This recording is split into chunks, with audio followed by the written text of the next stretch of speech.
जय जय श्री सीताराम। दर्शकों को मेरा अभिनंदन।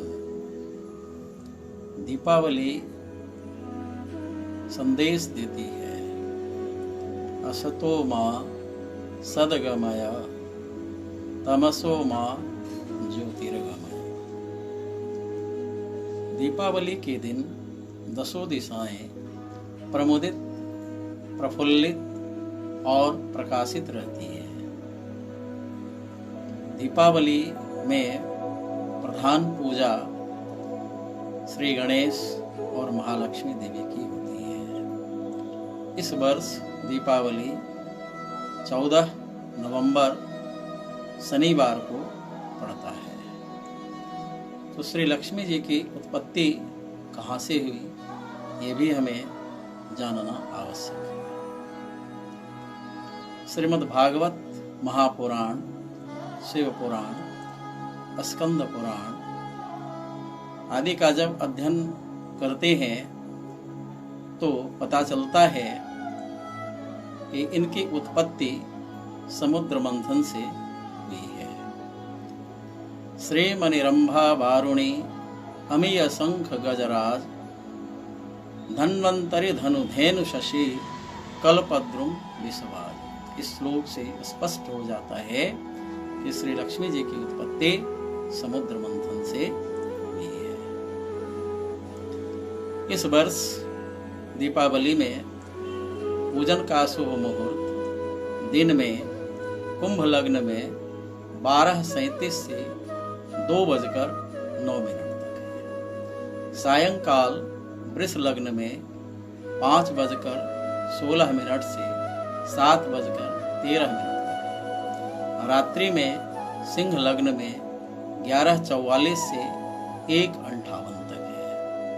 इस शुभ मुहूर्त में पूजन करना चाहिए क्योंकि ये लग्न स्थिर लग्न है और लक्ष्मी की पूजा स्थिर लग्न में करने से लक्ष्मी स्थिर रहती है।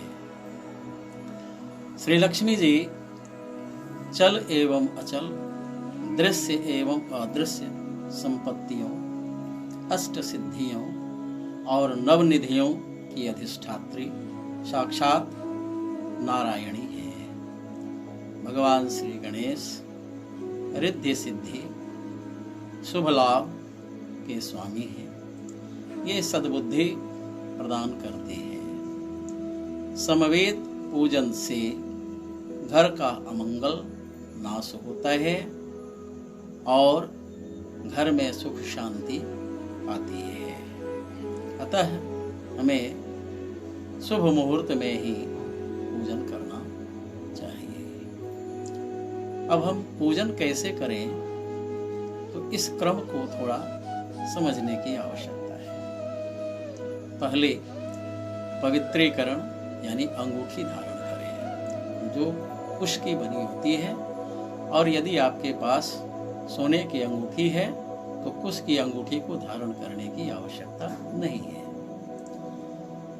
उसके बाद आप आत्म शुद्धि करें, दिशा शुद्धि करें, आसन शुद्धि करें, आचमन करें, तिलक धारण करें, शिखा बंधन कर लें।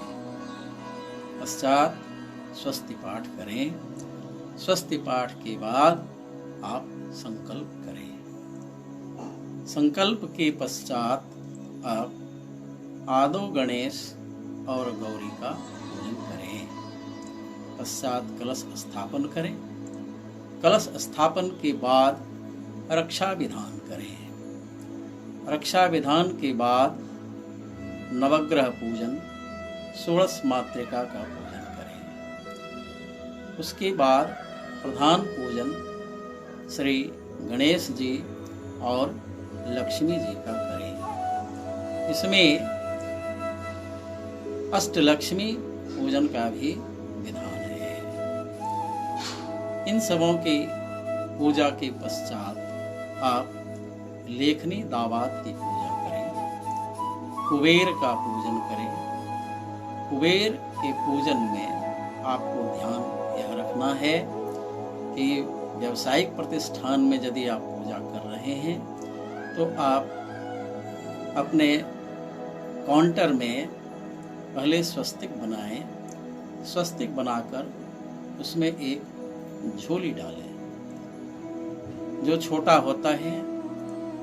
उसमें आप सप्तधान्य, धनिया, मंजीठ, हल्दी और स्वर्ण का सिक्का या रजत का सिक्का डालें।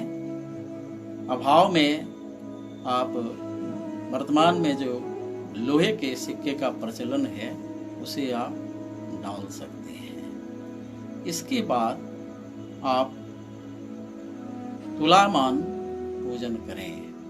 तुलामान पूजन के बाद दीप मालिका का पूजन करें। इस पूजन में धान के लावा की अनिवार्यता रहती है।